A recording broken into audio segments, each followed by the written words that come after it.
Hello, welcome to Exotic Gardening UK, Yorkshire Kris Weekly, and on this week's episode we're going to look at the fact that palm trees sometimes just die. So here we have a very sad looking palm tree. This is in fact one of the rarest palm trees I grow, and so it's especially sad to see it in this state. This is Trachycarpus uchrolensis and it used to be called Trachycarpus monipur. A very hardy, large growing Trachycarpus, but as you can see, it's not looking good at all. And the reason it's not looking good is pretty much my fault, because it was actually growing under my big jubea for several years, and I decided to move it because there wasn't enough space for this to grow to its full potential underneath the jubea palm. So if you might remember, if you've been watching my videos for many years, that I had it growing for several years under the jubea, and then before I decided to move it to this location, I did something called trenching, where I used a spade to cut a circle through the soil to sever lots and lots of roots. And the idea of that, it would promote lots more root growth closer to the trunk and where I've cut the roots, so that when I came to actually dig it up after a few more months, it would have started growing more compact roots and it would transplant better. So I did the slicing round the root ball and waited several months before moving it. And you do that so that it doesn't suffer from transplant shock. Well, in this case, it still suffered. I've never moved a uchrolensis before, and I don't know whether it's just because of the species or just because I've been unlucky in this case, but it's never thrived since I moved it here about 3 or 4 years ago. We've had a leaf a year at most.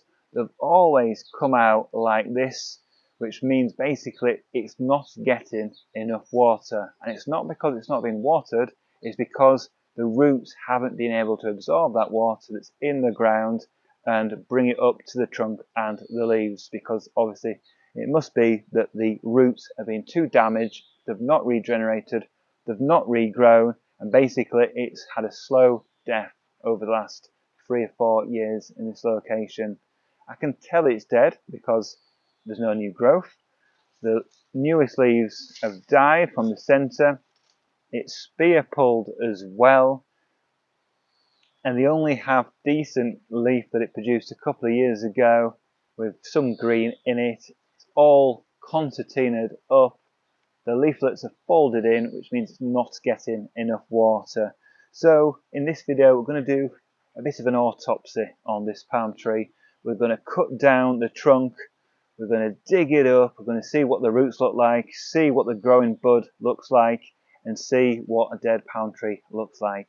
So let's get in there now and remove all the leaves. I'm going to use the saw that I used as a pruning saw in a previous video, and we're just going to basically cut the top off and see what it looks like inside. So I know from where it's spear pulled, I can put my finger in there, there's nothing for the first few centimetres, so I'm fine to cut through at this level, and then we can look straight down. I'll point the camera straight down and you can see what the top looks like.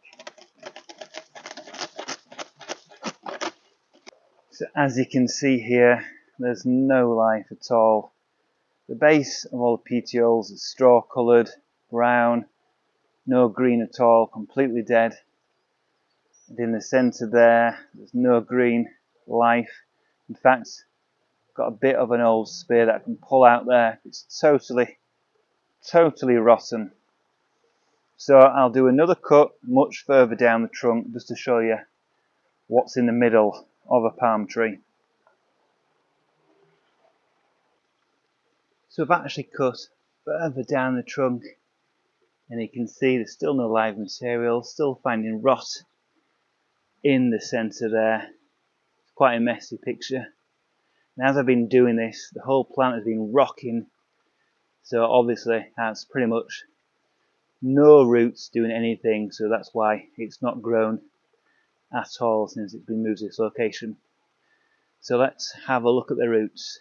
So like I said, it's been rocking this as I've been cutting it, and just by pressing it you can see it's hardly got any roots attached in. the plant into the ground. So I think if I just literally give it a couple of big tugs, there we are, comes up easily. Probably can just lift it up, and we can see here at the base there's no live roots at all in this front section, at all, nothing there. To turn it over, we have got a few, there are a few live roots, these tiny ones here and there. All the big ones that are severed have not regenerated, and it's not sent out any new roots at all into the ground. So it's sad to see it like that. I'll do another cut further down the trunk to show you what the base of it looks like. But unfortunately, although it's alive in respect to some of the roots, it looks like the growing point's completely died off. So there's no prospect of it coming back and growing well in this location. It's a dead palm. And now on further inspection of this palm tree, I can actually see we've got some basal canker going on. So we've got the base of the palm roughly here. We've got the roots that should have been coming out here. And in between we've got this mass, this corky mass here, and this is basal canker, which is a disease that's affected the palm tree, and it sort of stops the roots growing properly, inhibits uptake of water, and quite often it means it aborts the main trunk, and you can actually get a side trunk forming. This happened a lot to me on Trachyarpus princeps, so there is a small chance that this palm tree might, if I left it long enough, start growing a secondary trunk from this side here. And in fact this side does look green, cream should I say, so alive with these roots. There's a small chance to replant this. We might get a secondary trunk bursting out the side. But as far as all this growth, had a huge, well, I say huge, we had probably about a 45-50 centimetre tall trunk, and this palm is about 15 years from seed, so it's a shame that we've lost all that height. But this is what a dead palm tree looks like. I've shown you the top, I've shown you the roots, and I've shown you inside where the leaves should be growing out of. Thank you for watching this edition of Exotic Ghana UK. Join me next week where I'll be doing more in the garden.